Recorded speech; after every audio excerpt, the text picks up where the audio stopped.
একটা ভাইয়া তার ওয়াইফের জন্য আমার কাছ থেকে দুইটা ড্রেস নেবে। তো একটা হচ্ছে লেহেঙ্গা করবে আর একটা হচ্ছে গাউন টাইপের একটা ড্রেস করবে। সেটা করলে আপনারা বুঝতে পারবেন। তো ভাইয়াটা হচ্ছে আমার উপরেই হচ্ছে পুরো দায়িত্ব দেয়। তো আমি হচ্ছে লেহেঙ্গার জন্য এই কাপড়টা পছন্দ করে দিয়েছিলাম ভাইয়াকে। তো ভাইয়া বললো ঠিক আছে আপু, আমারও খুব পছন্দ হয়েছে, এটাই থাক। তো আমি হচ্ছে ফলসের কাপড়টা ধরে আপনাদের দেখাচ্ছি, যেহেতু নেটের কাপড় ফলসের উপরে না ধরলে আপনারা আসল সৌন্দর্য বুঝতে পারবেন না। তো দেখেন এটার সৌন্দর্য কত গুণ বেড়ে গেছে না, যখন ফলসের কাপড় ধরা হয়েছে। দেখেন কতটা গ্লেজ দিচ্ছে আর হালকা আকাশি কালার কিন্তু খুবই ভালো লাগে। তো ফলসের কাপড় কিন্তু এই যে শার্টিং কাপড় যেটা, এটাই কিন্তু আমি কেটে নিলাম, দেখতে পাচ্ছেন খুবই কিন্তু সুন্দর।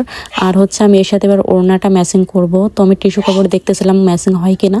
তো আমার কোনোটাই যেন ভালো লাগছিল না। তো তারপরও ভাইয়া বলছিল যে এটা দেখতে পারো, এটা ভালো লাগবে। তো আমি বললাম তাহলে আপনি পুরো ম্যাচিংটা একটু আমাকে দেখান।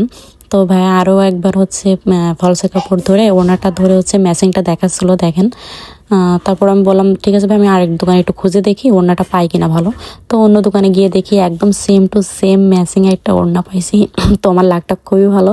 তো এই যে নিয়ে নিলাম। তারপর আরেকটা ড্রেসের জন্য এই যে লাল যে জর্জেট কাপড়, এটা নিয়ে নিলাম। আর উপরে বাটার জন্য হচ্ছে এই যে ভেলভেট কাপড় উপরে যে কাজ করা, এটাই নিয়ে নিলাম। এবার চলে গেলাম লেজের দোকানে। তো ওড়নাতে আমি হচ্ছে এই লেজটা হচ্ছে পছন্দ করলাম, দুই সাইডে দিব তাই। তো এটাই আমি নিয়ে নিলাম। তো দেখা হচ্ছে ফাইনাল লুক নিয়ে।